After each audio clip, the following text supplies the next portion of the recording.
So back in February 1945, a battle kicked off that would literally turn one of Asia's most gorgeous cities into nothing but dust and rubble. We're going to dive deep into the brutal, month-long fight for Manila, a really dark chapter of World War II.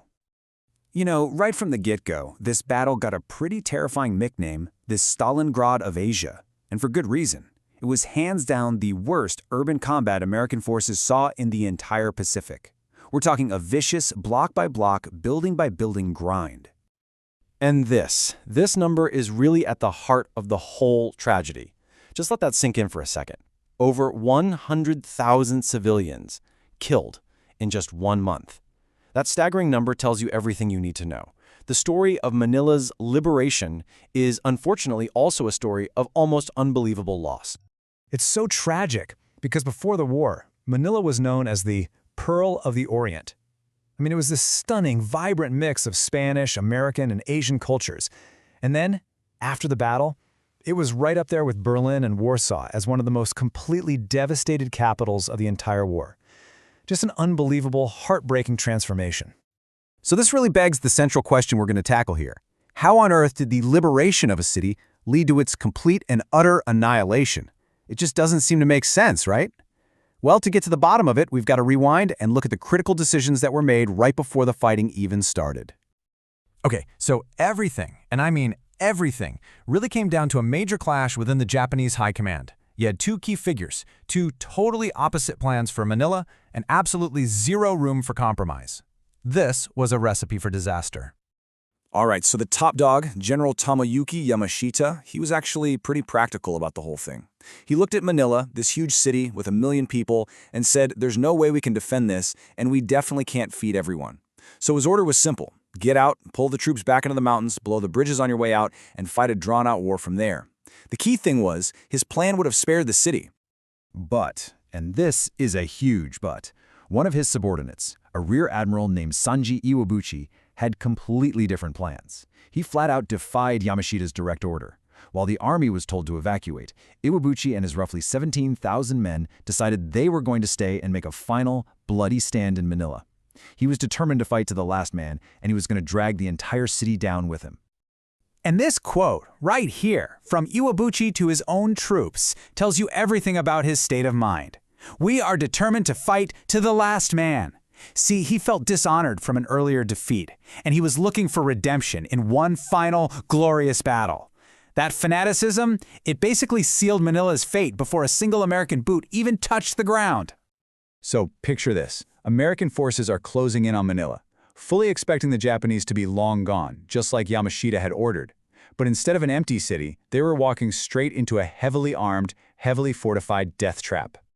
What's kind of wild, though, is that the first few days actually looked like a huge success story. The American troops rolled into the northern parts of the city pretty fast. They liberated thousands of civilian internees at Santo Tomas University, freed 1,000 POWs. I mean, there was this incredible feeling of victory in the air. It really felt like this whole thing might be over in a flash. And, you know, General MacArthur was trying to do the right thing, at least at first.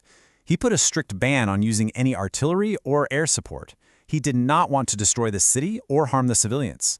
He was trying to prevent the exact catastrophe that was about to happen.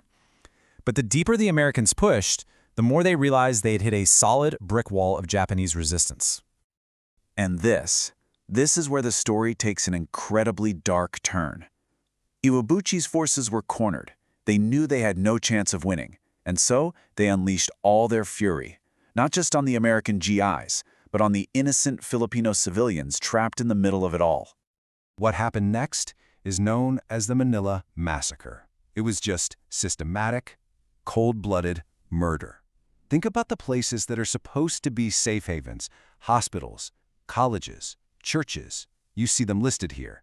They all became scenes of absolute, unimaginable horror.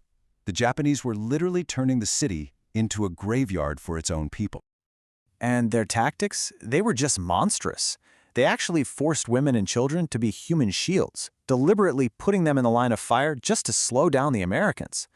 It's a level of cruelty that's honestly hard to even wrap your head around. So you can see the impossible choice this created for the American commanders, right? Every single building was a fortress. How are you supposed to clear them out without your own casualties going through the roof? That initial, well-intentioned ban on artillery was now leading to a bloody stalemate, and the price was being paid in American lives. And so, a terrible decision had to be made. This quote from a U.S. Army historian really sums it up. The calculation was that American lives were more valuable than historic buildings. The order was given to lift the ban on artillery. The priority switched from saving Manila's landmarks to saving American soldiers. And that meant the city itself was about to be pulverized. And the result was exactly what you'd expect, just massive, non-stop artillery bombardment. The historic heart of the city, a 16th-century walled district called Intramuros, it was basically wiped off the map. It's the ultimate tragic irony. To free the city, they first had to completely destroy it. So, by the beginning of March, the fighting finally stopped.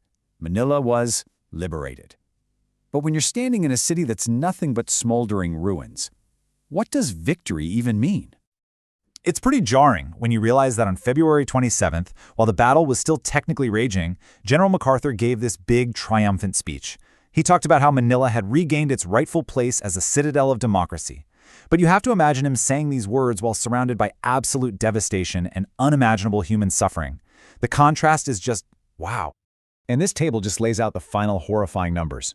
You see the U.S. casualties, over 1,000 killed. The Japanese, almost all of the 16,000 defenders, gone. But then you look at that last line, over 100,000 Filipino civilians. That's more than 10 times the number of American soldiers killed. They were caught in the crossfire, they were victims of the massacres, they paid the absolute highest price for their own city's liberation. And it wasn't just the human cost, as immense as that was. There was a cultural cost too. Centuries of history, this incredible fusion of Spanish, American, and Asian architecture, just wiped out, gone, forever.